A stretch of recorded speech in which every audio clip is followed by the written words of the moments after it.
Harry Potter and the Sorcerer's Stone. Chapter 3. The Letters from No One.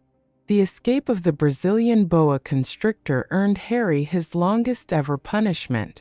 By the time he was allowed out of his cupboard again, the summer holidays had started and Dudley had already broken his new video camera, crashed his remote control airplane, and first time out on his racing bike, knocked down old Mrs. Figg as she crossed Privet Drive on her crutches. Harry was glad school was over, but there was no escaping Dudley's gang, who visited the house every single day. Piers, Dennis, Malcolm, and Gordon were all big and stupid, but as Dudley was the biggest and stupidest of the lot, he was the leader. The rest of them were all quite happy to join in Dudley's favorite sport, Harry hunting. This was why Harry spent as much time as possible out of the house, wandering around and thinking about the end of the holidays, where he could see a tiny ray of hope. When September came, he would be going off to secondary school, and for the first time in his life, he wouldn't be with Dudley. Dudley had been accepted at Uncle Vernon's old private school, Smeltings. Piers Polkiss was going there too. Harry, on the other hand, was going to Stonewall High, the local public school. Dudley thought this was very funny. They stuff people's heads down the toilet the first day at Stonewall, he told Harry.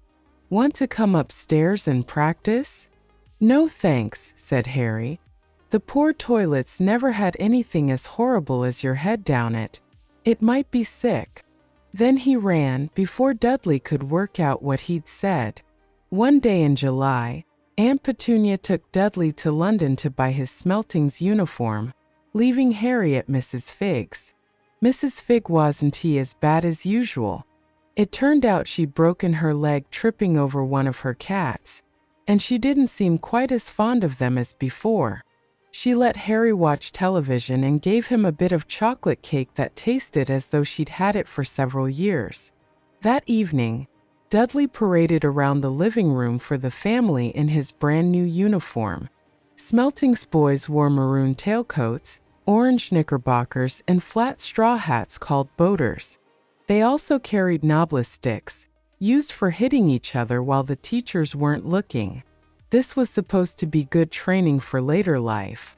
As he looked at Dudley in his new knickerbockers, Uncle Vernon said gruffly that it was the proudest moment of his life. Aunt Petunia burst into tears and said she couldn't believe it was her ickle Dudleykins. He looked so handsome and grown up. Harry didn't trust himself to speak. He thought two of his ribs might already have cracked from trying not to laugh. There was a horrible smell in the kitchen the next morning when Harry went in for breakfast. It seemed to be coming from a large metal tub in the sink. He went to have a look. The tub was full of what looked like dirty rags swimming in gray water. "What's this?" he asked Aunt Petunia. Her lips tightened as they always did if he dared to ask a question. "Your new school uniform," she said. Harry looked in the bowl again. "Oh," he said. "I didn't realize it had to be so wet." "Don't be stupid," snapped Aunt Petunia. "I'm dyeing some of Dudley's old things gray for you. It'll look just like everyone else's when I've finished." Harry seriously doubted this, but thought it best not to argue. He sat down at the table and tried not to think about how he was going to look on his first day at Stonewall High, like he was wearing bits of old elephant skin probably. Dudley and Uncle Vernon came in, both with wrinkled noses because of the smell from Harry's new uniform. Uncle Vernon opened his newspaper as usual and Dudley banged his smelting stick, which he carried everywhere, on the table. They heard the click of the mail slot and flop of letters on the doormat. "Get the mail, Dudley," said Uncle Vernon from behind his paper. "Make Harry get it. Get the mail, Harry. Make Dudley get it. Poke him with your smelting stick, Dudley." Harry dodged the smelting stick and went to get the mail. 3 things lay on the doormat: a postcard from Uncle Vernon's sister Marge, who was vacationing on the Isle of Wight, a brown envelope that looked like a bill, and a letter for Harry. Harry picked it up and stared at it. his heart twanging like a giant elastic band. No one ever in his whole life had written to him. Who would? He had no friends, no other relatives. He didn't belong to the library, so he'd never even got rude notes asking for books back. Yet here it was, a letter, addressed so plainly there could be no mistake. Mr. H. Potter, the cupboard under the stairs. 4 Privet Drive. Little Whinging, Surrey. The envelope was thick and heavy, made of yellowish parchment, and the address was written in emerald green ink. There was no stamp. Turning the envelope over, his hand trembling, Harry saw a purple wax seal bearing a coat of arms, a lion, an eagle, a badger, and a snake surrounding a large letter H. "Hurry up, boy!" shouted Uncle Vernon from the kitchen. "What are you doing, checking for letter bombs?" He chuckled at his own joke. Harry went back to the kitchen, still staring at his letter. He handed Uncle Vernon the bill and the postcard, sat down, and slowly began to open the yellow envelope. Uncle Vernon ripped open the bill, snorted in disgust, and flipped over the postcard. "Marge is ill," he informed Aunt Petunia. "Ate a funny whelk." "Dad," said Dudley suddenly. "Dad, Harry's got something." Harry was on the point of unfolding his letter, which was written on the same heavy parchment as the envelope, when it was jerked sharply out of his hand by Uncle Vernon. "That's mine," said Harry, trying to snatch it back. "Who'd be writing to you?" sneered Uncle Vernon, shaking the letter open with one hand and glancing at it. His face went from red to green faster than a set of traffic lights. And it didn't stop there. Within seconds it was the grayish-white of old porridge. "Pee-pee Petunia," he gasped. Dudley tried to grab the letter to read it, but Uncle Vernon held it high out of his reach. Aunt Petunia took it curiously and read the first line. For a moment it looked as though she might faint. She clutched her throat and made a choking noise. "Vernon! Oh my goodness, Vernon!" They stared at each other, seeming to have forgotten that Harry and Dudley were still in the room.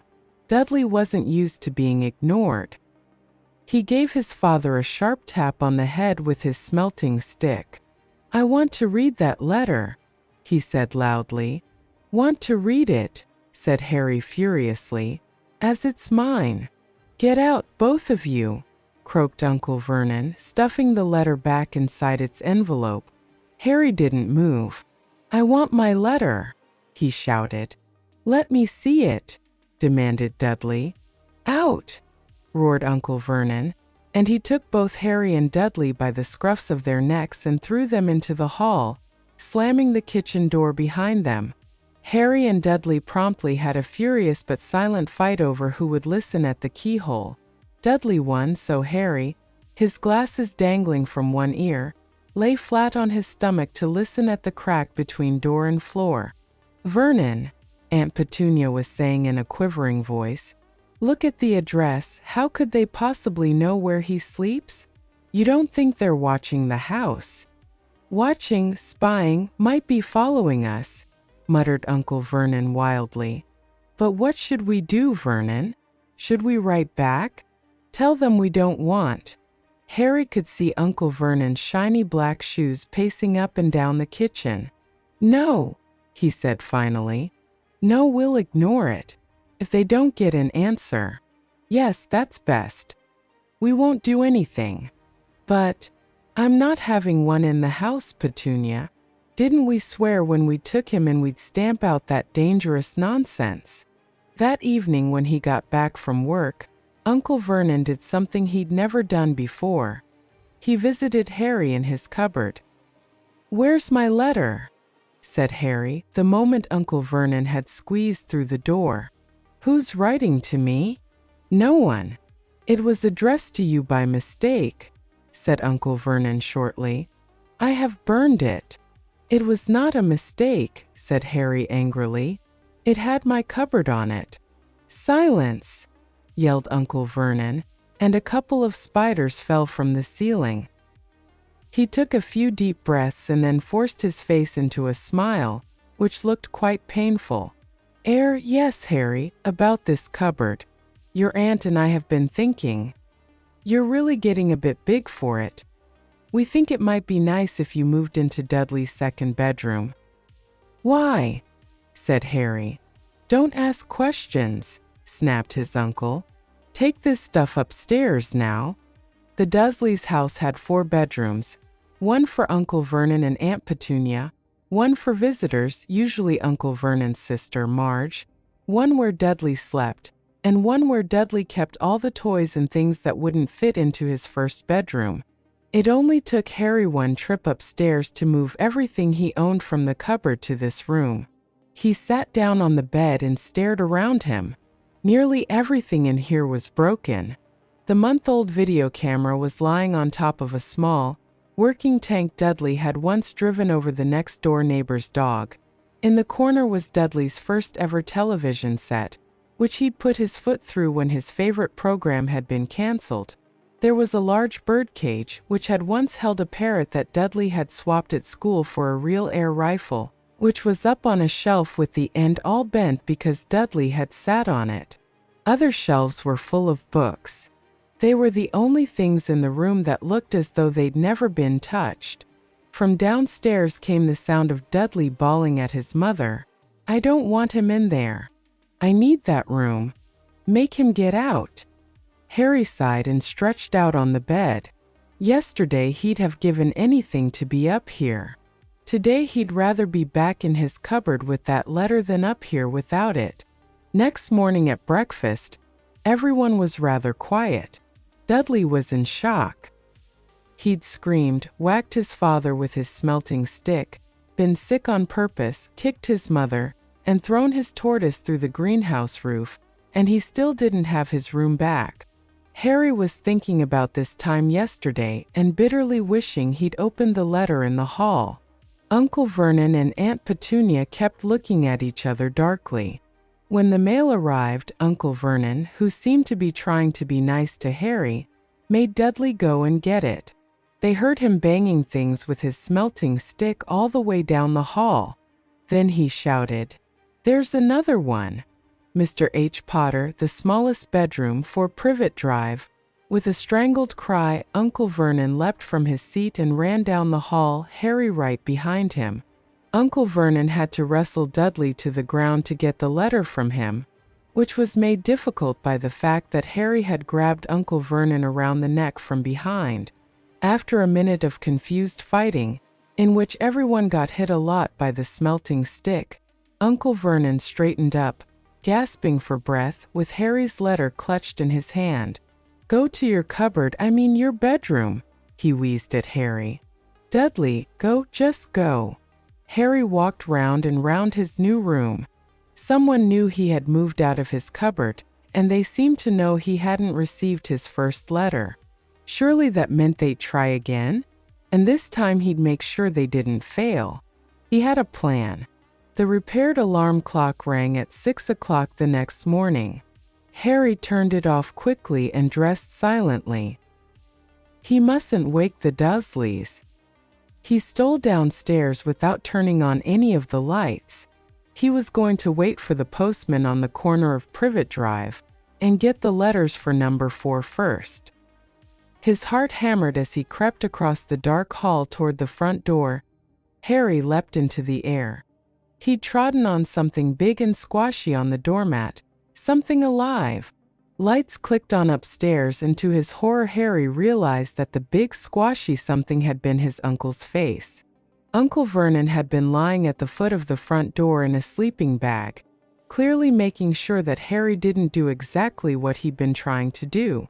He shouted at Harry for about half an hour and then told him to go and make a cup of tea. Harry shuffled miserably off into the kitchen, and by the time he got back, the mail had arrived, right into Uncle Vernon's lap. Harry could see 3 letters addressed in green ink. "I want," he began, but Uncle Vernon was tearing the letters into pieces before his eyes. Uncle Vernon didn't go to work that day. He stayed at home and nailed up the mail slot. "See," he explained to Aunt Petunia through a mouthful of nails.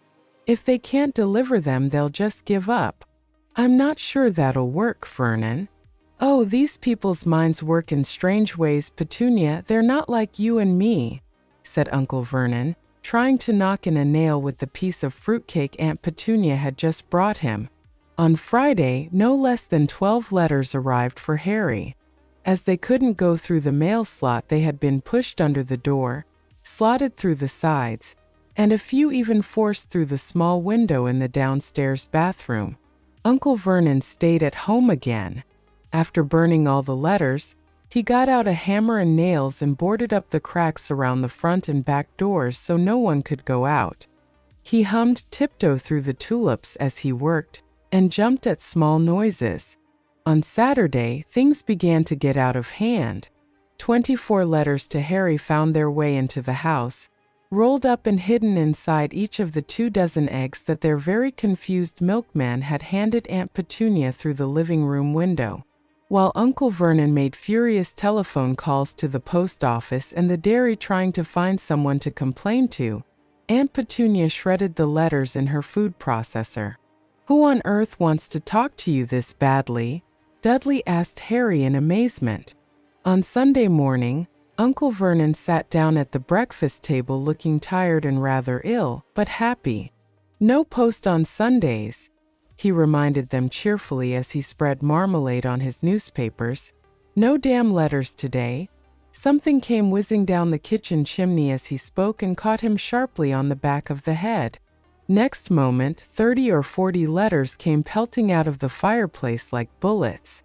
The Dursleys ducked, but Harry leapt into the air trying to catch one. "Out! Out!" Uncle Vernon seized Harry around the waist and threw him into the hall.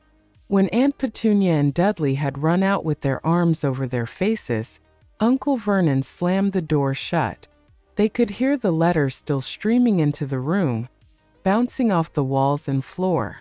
"That does it," said Uncle Vernon, trying to speak calmly but pulling great tufts out of his mustache at the same time.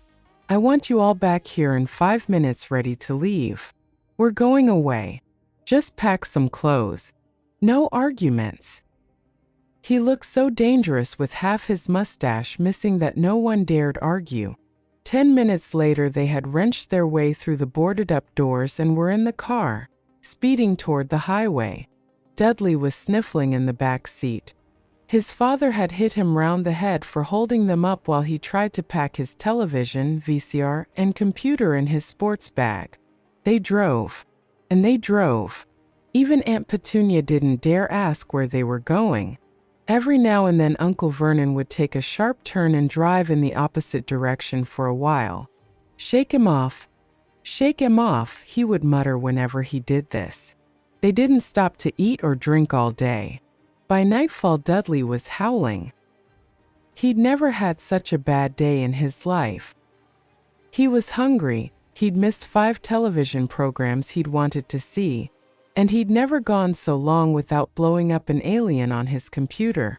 Uncle Vernon stopped at last outside a gloomy-looking hotel on the outskirts of a big city. Dudley and Harry shared a room with twin beds and damp, musty sheets. Dudley snored, but Harry stayed awake, sitting on the windowsill, staring down at the lights of passing cars and wondering. They ate stale cornflakes and cold tinned tomatoes on toast for breakfast the next day. They had just finished when the owner of the hotel came over to their table. "Excuse me, but is one of you Mr. H. Potter? Only I got about an hundred of these at the front desk." She held up a letter so they could read the green ink address. "Mr. H. Potter, Room 17, Railview Hotel, Cokeworth." Harry made a grab for the letter, but Uncle Vernon knocked his hand out of the way. The woman stared. "I'll take them," said Uncle Vernon, standing up quickly and following her from the dining room. "Wouldn't it be better just to go home, dear?" Aunt Petunia suggested timidly, hours later, but Uncle Vernon didn't seem to hear her. Exactly what he was looking for, none of them knew. He drove them into the middle of a forest, got out, looked around, shook his head, got back in the car, and off they went again. The same thing happened in the middle of a plowed field, halfway across a suspension bridge, and at the top of a multi-level parking garage. "Daddy's gone mad, hasn't he?" Dudley asked Aunt Petunia dully late that afternoon. Uncle Vernon had parked at the coast, locked them all inside the car, and disappeared. It started to rain. Great drops beat on the roof of the car. Dudley sniveled. "It's Monday," he told his mother. "The great Umberto's on tonight. I want to stay somewhere with a television." Monday. This reminded Harry of something. If it was Monday, and you could usually count on Dudley to know the days of the week because of television, then tomorrow, Tuesday, was Harry's 11th birthday. Of course, his birthdays were never exactly fun. Last year, the Dursleys had given him a coat hanger and a pair of Uncle Vernon's old socks. Still, you weren't 11 every day. Uncle Vernon was back and he was smiling. He was also carrying a long, thin package and didn't answer Aunt Petunia when she asked what he'd bought. "Found the perfect place," he said. "Come on. Everyone out." It was very cold outside the car.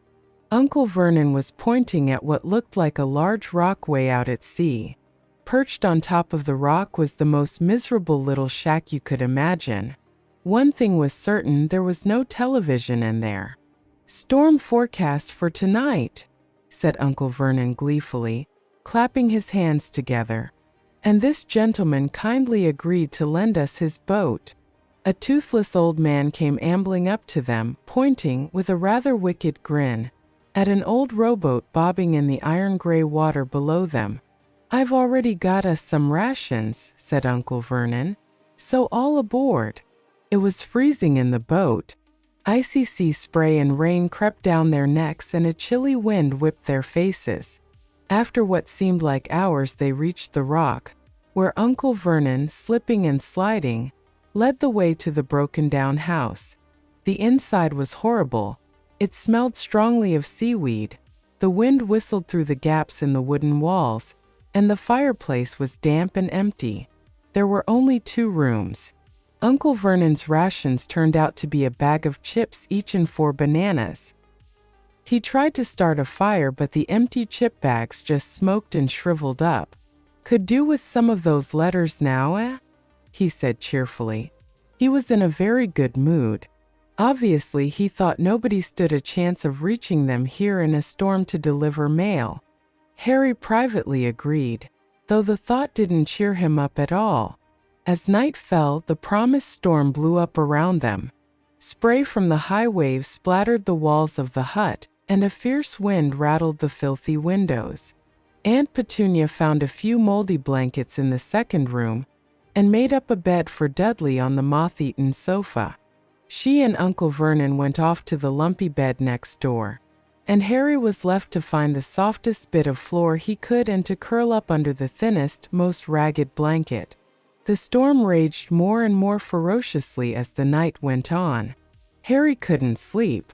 He shivered and turned over, trying to get comfortable, his stomach rumbling with hunger. Dudley's snores were drowned by the low rolls of thunder that started near midnight. The lighted dial of Dudley's watch, which was dangling over the edge of the sofa on his fat wrist, told Harry he'd be 11 in 10 minutes' time. He lay and watched his birthday tick nearer, wondering if the Dursleys would remember at all, wondering where the letter writer was now. 5 minutes to go. Harry heard something creak outside. He hoped the roof wasn't going to fall in, although he might be warmer if it did. 4 minutes to go. Maybe the house in Privet Drive would be so full of letters when they got back that he'd be able to steal one somehow. 3 minutes to go. Was that the sea slapping hard on the rock like that? And 2 minutes to go. What was that funny crunching noise? Was the rock crumbling into the sea? 1 minute to go and he'd be 11. 30 seconds. 29. Maybe he'd wake Dudley up just to annoy him. Then, boom! The whole shack shivered and Harry sat bolt upright, staring at the door. Someone was outside, knocking to come in.